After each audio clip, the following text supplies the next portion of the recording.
Tony Accardo was not born into power. He came into the world in a small, struggling Italian immigrant family on Chicago's West Side. The neighborhood was tough. Crowded tenements, cramped alleys, and streets where kids learned early that the world was not gentle. Accardo watched adults fight to survive, and he saw police ignore the poor. These moments shaped how he viewed loyalty and strength.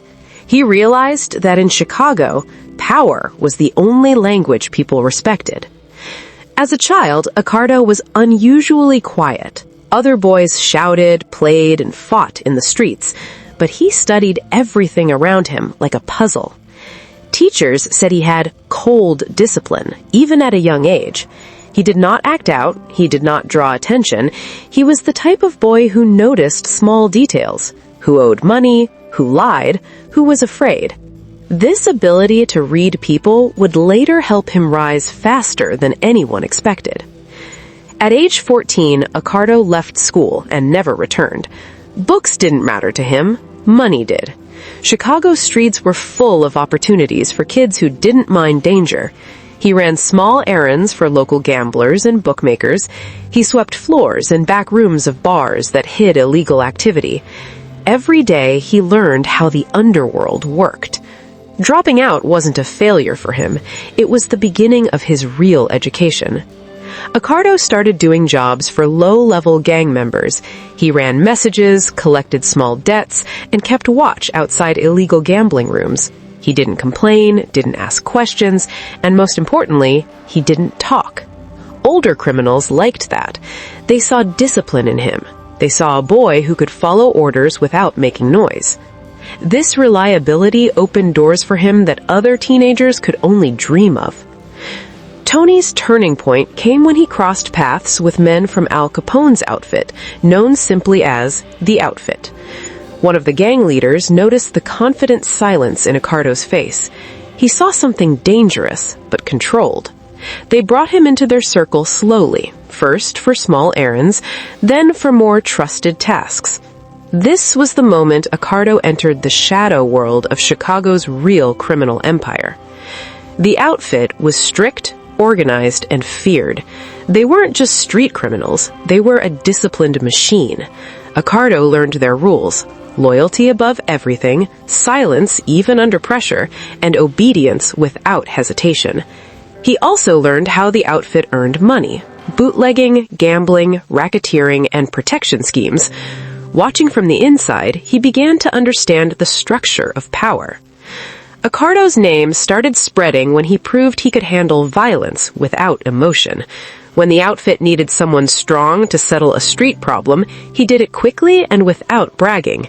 He didn't show fear, he didn't stutter, he didn't hesitate. Chicago was full of wild gangsters, but Accardo was different. Calm, focused, and efficient. Violence was not excitement for him, it was duty. Early in his career, he carried out a job involving a rival gang that had been interfering with the Outfit's bootleg routes. Accardo handled the situation cleanly, leaving no loose ends. Word spread across Chicago's underworld. The kid is reliable, the kid is serious, the kid gets things done. This reputation became the foundation of his rise. Accardo was promoted to become an enforcer, the kind of man the Outfit sent when someone needed a warning or punishment. He followed orders exactly, he never used unnecessary violence, and he never spoke about any job. Senior gangsters trusted him because he had no ego. He didn't need recognition, he just wanted stability and money. That made him dangerous. Men without an ego are harder to predict. Accardo earned the infamous nickname Joe Batters after a brutal incident involving two traitors. According to mob legend, he handled them with such cold efficiency that Al Capone himself commented, "This kid, he's a real Joe Batters."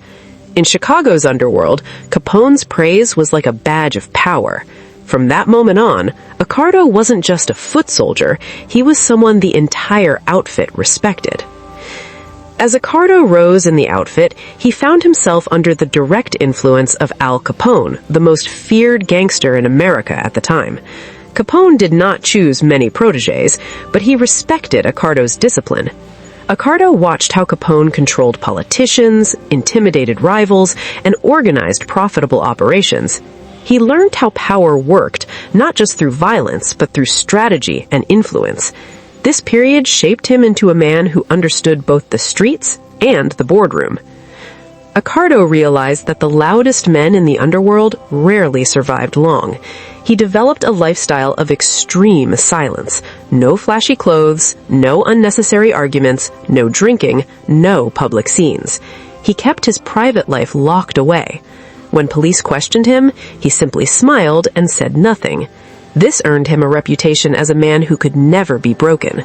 Silence became his weapon, stronger than bullets.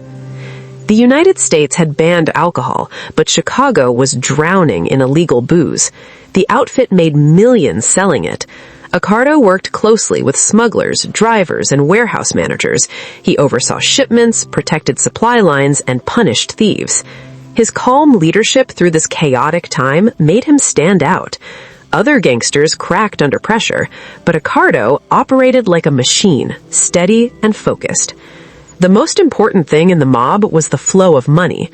Accardo was assigned to protect the outfit's gambling operations, which included underground casinos, betting rooms, and card houses. He made sure the dealers were honest, the gamblers were watched, and the profits reached the bosses.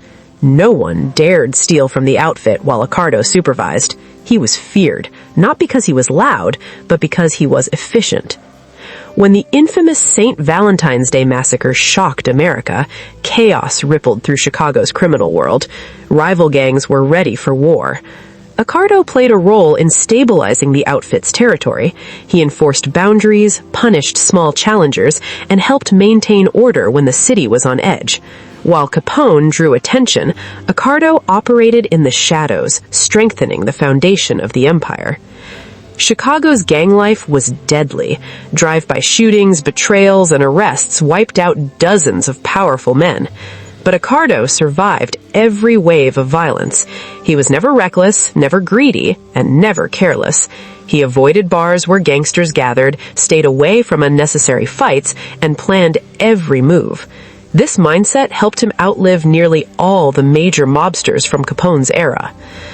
By the early 1930s, Accardo rose to the position of a trusted lieutenant responsible for executing major decisions. He managed crews, collected reports, and oversaw operations. His calm personality made him reliable. He never exaggerated, never panicked, and never lied to his bosses. When he spoke, people listened because they knew he thought before he acted. This trust placed him on the path towards ultimate leadership. The outfit controlled different parts of Chicago, like a map: neighborhoods, clubs, gambling houses, and loan sharking rings. Accardo was trusted with some of the most important territories. These areas brought in huge profits. He made sure the payments came on time. He punished anyone who resisted. The respect he earned from this period cemented his status as one of the outfit's rising stars. As federal pressure increased and old gangsters were imprisoned or killed, the outfit needed new leadership. Accardo represented the future, smart, calm, and organized. He understood modern crime. He knew how to avoid attention. He knew how to negotiate with politicians and businessmen. Slowly, he began to replace the old loud style of gangsterism with a quiet, professional version of organized crime. Accardo perfected the art of being invisible. While other mobsters posed for photos, drove luxury cars, and chased headlines, he disappeared from public view. He lived in a modest home, wore simple clothes, and avoided situations that attracted police. But behind the scenes, he controlled money, men, and decisions.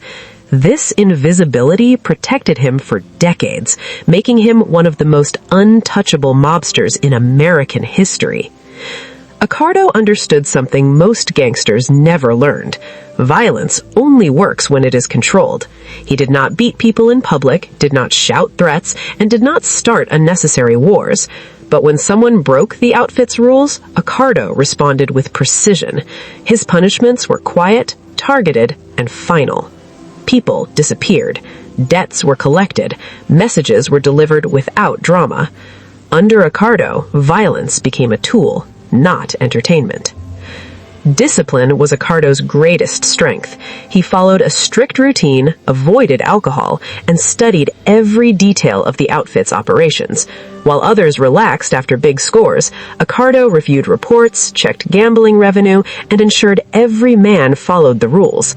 This discipline earned him enormous respect. Even men older than him listened when he spoke because they knew he never acted recklessly. Gambling had always been a major source of income for the Chicago outfit. Accardo expanded it to a new level. He opened illegal casinos in back rooms, hotels, and secret clubs. He partnered with businessmen to run slot machines.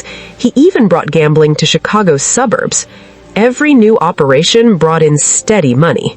Accardo understood that gambling created constant profit, unlike robberies or kidnappings. This helped the outfit become richer than ever. Accardo was respected because he treated his men fairly. He paid them on time, protected their families, and punished anyone who betrayed them. In return, they gave him loyalty. His crew became one of the most reliable in the outfit. They did what he asked without hesitation. They trusted his leadership because he never put them in unnecessary danger. This network of loyal men would later help him rise to the top of the organization. Chicago's crime bosses noticed that Accardo was not like the typical street thug. He stayed calm during emergencies. He solved problems quickly. He remembered every name, debt, and location.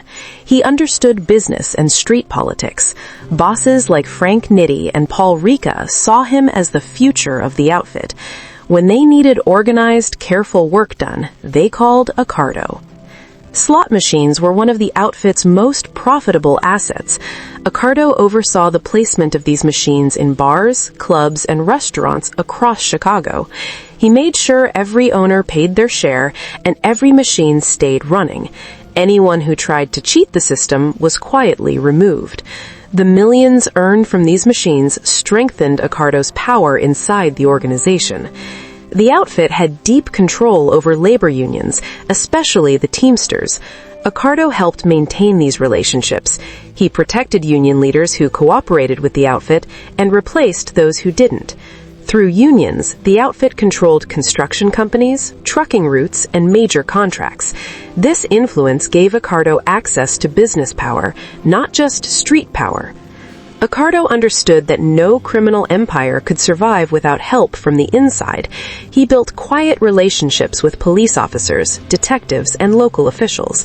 Some received money, others received favors, a few were blackmailed.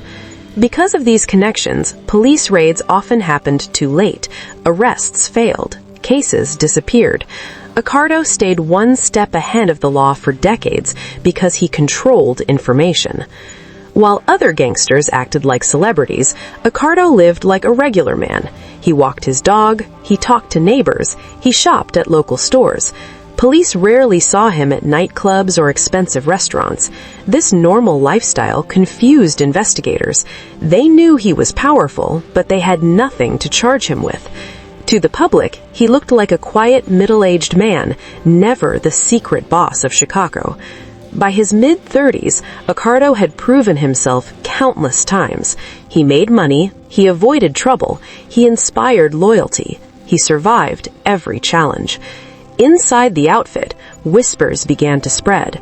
Accardo is the one who will take over someday. His rise was no longer just possible, it was expected. The older bosses trusted him, the younger men respected him. The organization was preparing for the day he would sit at the top. Tony Accardo was not loud, not flashy, and not dramatic, but in every major outfit decision, his influence was there. He advised bosses on who to trust, who to remove, and where to invest. He understood finances, politics, and the streets. Even when he wasn't the official boss, his voice carried the weight of authority. Everyone in the outfit knew that Accardo's approval could make or break any plan. Accardo was patient in a world where most men rushed. While others acted hungry for power, he waited quietly. He let older bosses fight, argue, and fall. He studied their mistakes. He calculated every move like a chess player.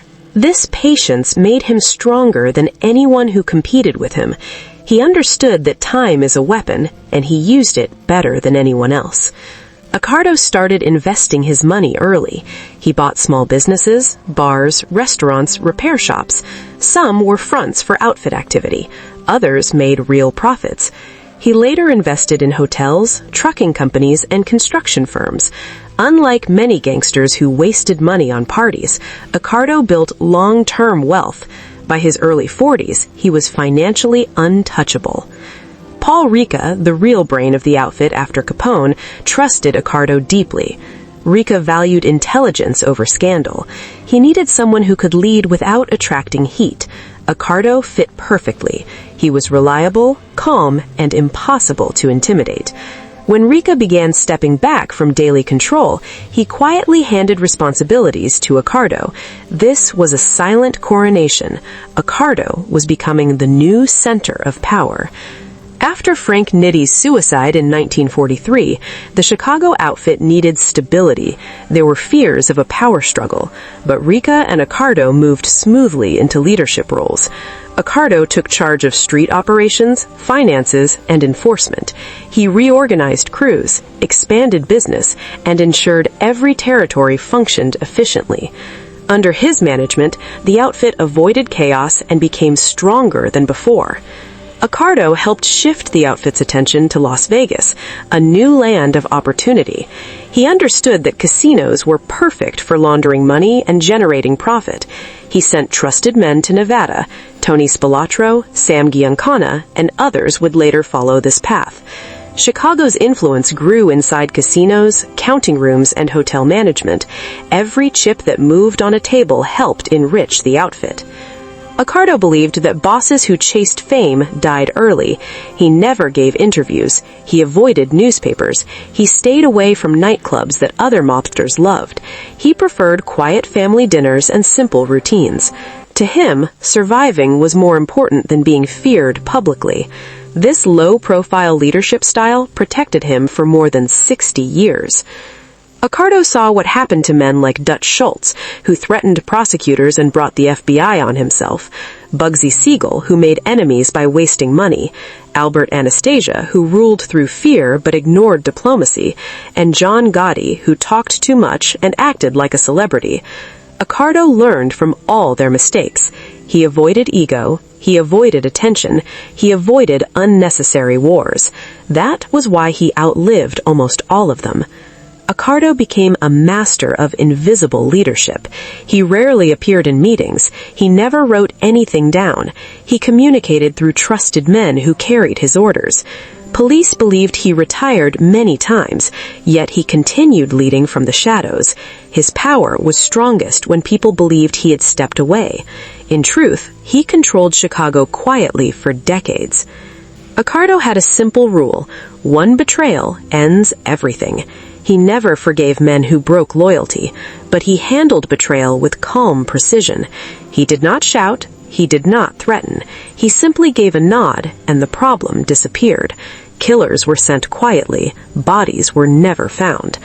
Accardo showed the outfit that leadership did not require noise, only results. Accardo believed that staying inside one city limited growth, so he expanded the outfit into surrounding states. He sent trusted captains into Wisconsin to control breweries, gambling, and lakeside resorts, Iowa for trucking and farm product rackets, Missouri to connect with Kansas City Mafia, and Nevada for the casinos. These expansions created a network that stretched across the Midwest. Money flowed back to Chicago like a river returning to its source. Accardo built his power slowly, like a builder carefully laying bricks. He didn't rule through fear alone. He ruled through results. If a crew failed, he reorganized it. If a leader grew lazy, he replaced him quietly. If business slowed, he found new opportunities. Every decision was based on logic, not emotion. Under Accardo, the outfit became less chaotic and more like a corporate machine. Accardo understood something most mobsters ignored. Evidence is more dangerous than enemies. He never wrote notes, never signed documents, and never discussed business on the phone. He preferred face-to-face meetings with trusted soldiers. No outsiders, no recordings, no slip-ups. This habit frustrated the FBI for decades. They had thick folders on him, but they had nothing they could use in court. Accardo realized that controlling unions meant controlling entire industries. He placed outfit loyalists inside key positions in trucking unions, construction unions, hotel and restaurant workers unions, and dock workers unions. With these positions, Accardo could shut down businesses, delay projects, or demand special payments. Companies paid the outfit because refusing meant losing everything. Accardo didn't yell or threaten. He didn't slam tables like other mob bosses. He listened. He watched body language. He let people talk until they exposed themselves. Then he spoke calmly, offering deals that were impossible to refuse. His quiet voice often carried more weight than another man's shouting. In the underworld, silence was his weapon. Accardo had an unusual gift. He could sense danger long before it arrived. If police pressure increased, he stepped back. If tensions rose between crews, he separated them. If someone looked unstable, he removed them early. This instinct for survival kept him alive longer than almost any other mob boss in American history. Accardo knew that illegal money alone couldn't last forever, so he pushed the outfit into real businesses: supermarkets, insurance companies, car dealerships, real estate, and construction firms. These legitimate fronts protected their illegal profits. Even if the FBI seized their illegal operations, the mob still had steady income. Accardo didn't choose men by their violence, he chose them by their control. He wanted soldiers who kept their mouths shut, didn't use drugs, didn't drink too much, stayed loyal to their families. He believed a disciplined man was more dangerous than a reckless one. His system created some of the most effective mob crews in the country. When someone betrayed the outfit, Accardo handled it with calculated precision. He never argued, he never confronted them directly. He simply allowed them to walk into a trap. Some were taken from their homes, others vanished on road trips. Bodies were rarely recovered. Chicago police quietly admitted that these disappearances were Accardo's justice. Accardo never enjoyed violence, he simply accepted it as a tool. If someone needed to be punished, he approved it without emotion. To him, violence was no different from signing a business contract. He didn't shout or celebrate. He gave orders quietly, then returned to his dinner table. His coldness terrified even his closest men. They often said, "If Accardo is calm, someone is about to die." Accardo understood that phones could betray them, so he created a system of code words used by every outfit member. Money was called shirts, a killing was called straightening a picture, a meeting was having coffee. Names were never said directly, only nicknames or initials. If police listened in, they heard harmless conversations, but inside the mob, everyone knew exactly what was being discussed. While many mobsters feared the law, Accardo studied it. He learned what police needed to make an arrest, how evidence had to be collected, which crimes carried the longest sentences, and which legal loopholes could protect him. He understood the system so well that lawyers joked he could pass the bar exam. This knowledge made him one of the hardest criminals in America to prosecute. Accardo believed leadership was not a title, but a responsibility. He never allowed internal fights for power. If someone challenged him, he removed them before they could cause chaos. He also chose strong underbosses and advisors who kept the outfit stable. His leadership structure became a model other families copied. For decades, no one successfully challenged his authority. Whenever there was trouble, like police raids, rival attacks, or internal disputes, Accardo never panicked. He didn't raise his voice or rush decisions. He evaluated the situation quietly, like a chess player studying the board. Then he made slow, precise decisions that solved problems with minimal damage. His calmness was so legendary that even FBI agents noticed it. Accardo believed betrayal was the worst crime in the underworld. If a man stole, cheated the family, or talked too much, Accardo handled it personally. He didn't forgive, he didn't give second chances. He acted quickly, sending a message to everyone. Loyalty is life, betrayal is death. This rule kept the outfit tightly controlled and disciplined. Accardo knew loyalty had a price. If a mobster went to prison and stayed silent, Accardo rewarded his family. He sent money, paid rent, bought groceries, and covered hospital bills. He made sure wives and children were never abandoned. This created a powerful bond. Men were willing to risk prison because they knew Accardo would never let their family suffer. Accardo originally banned drugs in the outfit. He believed narcotics were unpredictable, dangerous, heavily punished, and likely to attract federal attention. He preferred stable rackets like gambling, unions, and extortion. His drug ban reduced unnecessary violence and kept the outfit off government radar, at least for a while. However, in the 1960s and 1970s, heroin and cocaine flooded American cities. Accardo realized other gangs were getting rich, so he allowed limited, highly controlled drug operations. Only trusted crews could enter the business. Every dealer paid large tribute to Accardo. He still kept a distance, making sure nothing ever linked back to him. This strategy made the outfit millions while keeping its leadership safe. Loan sharking became one of the outfit's most profitable rackets. Accardo's men lent money to gamblers, business owners, and desperate people. The interest rates were brutal, sometimes 50% or more. If someone didn't pay, they faced intimidation or violence. Accardo organized the system so well that thousands of people in Chicago lived in fear of missing payments. Accardo secretly bought or controlled several car dealerships. These businesses allowed the outfit to sell stolen cars, change vehicle identification numbers, fake invoices, launder dirty money, and move criminals using untraceable vehicles. Police later discovered that dozens of Chicago area cars used in crimes came from mob-connected dealerships, but Accardo's name was never found on a single document. Accardo never showed off like Capone, but he lived well, quietly. He bought large homes in wealthy neighborhoods, always under clean, legal paperwork. Neighbors described him as polite, calm, and respectful. They never suspected the quiet man mowing his lawn was the silent ruler of Chicago's underworld. Accardo believed comfort didn't need to come with attention. His homes were luxurious, but never flashy enough to attract authorities. Unlike many mob bosses, Accardo wanted a normal life for his children. He kept them away from meetings, away from crew members, and far from the streets. He pushed them towards education, business, and legitimate careers. He understood the life he lived was dangerous, and he refused to let his children become what he became. This protective instinct showed a softer side of a man feared nationwide. To ensure his children never followed his path, Accardo paid for the best private schools. His children grew up with lawyers' kids, doctors' kids, and wealthy families, not gangsters' kids. He believed education would shield them from the criminal world. While he ran a massive illegal empire, he wanted his home life to look clean, safe, and respectable. He worked in darkness so his family could live in light. Accardo's wife, Clarice, stayed with him until the end.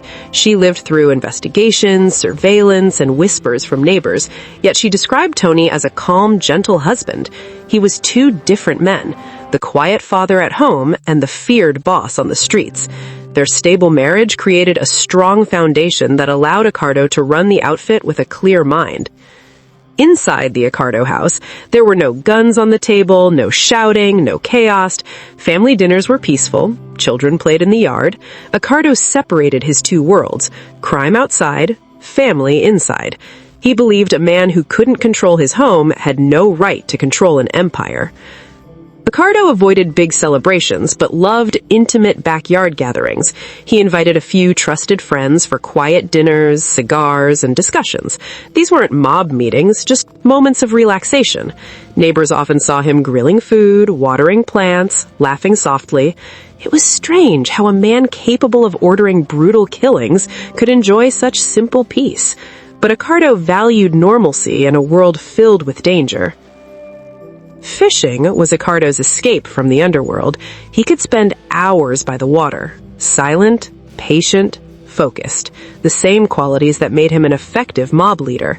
On fishing trips, he rarely talked business. He used those moments to breathe, reflect, and stay calm. Even FBI agents noticed that many of his longest disappearances were fishing trips, not criminal escapes.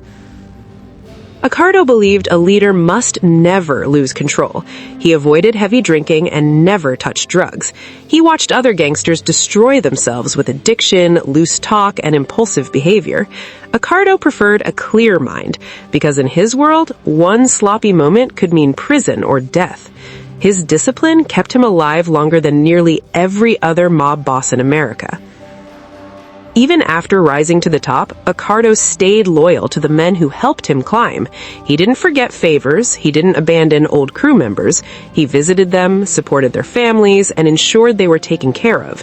This loyalty built a strong inner circle around him, a circle that protected him fiercely, sometimes violently, from threats. He understood loyalty, once broken, cannot be repaired. Accardo ruled through a perfect balance. Fear kept enemies away, respect kept his own men loyal. He wasn't loud, he didn't brag, he didn't flaunt power. He simply spoke quietly, and everyone listened. This combination made him the most stable, longest-lasting mob boss in Chicago's history. For decades, nobody dared challenge him, because everyone knew the same truth. Tony Accardo didn't need to raise his voice to be dangerous. Tony Accardo realized early that violence brought attention, but intelligence brought power. While other gangsters acted loudly, Accardo studied police behavior quietly. He learned how detectives worked, how they built cases, and how long it took them to gather evidence. This knowledge helped him avoid being arrested for decades, while others fell quickly. Accardo used money, favors, and fear to build a network of people who told him everything.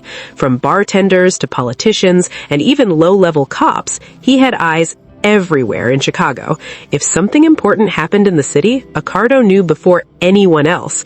This information kept him one step ahead of enemies and law enforcement. Accardo never slept in the same house for long when danger was high.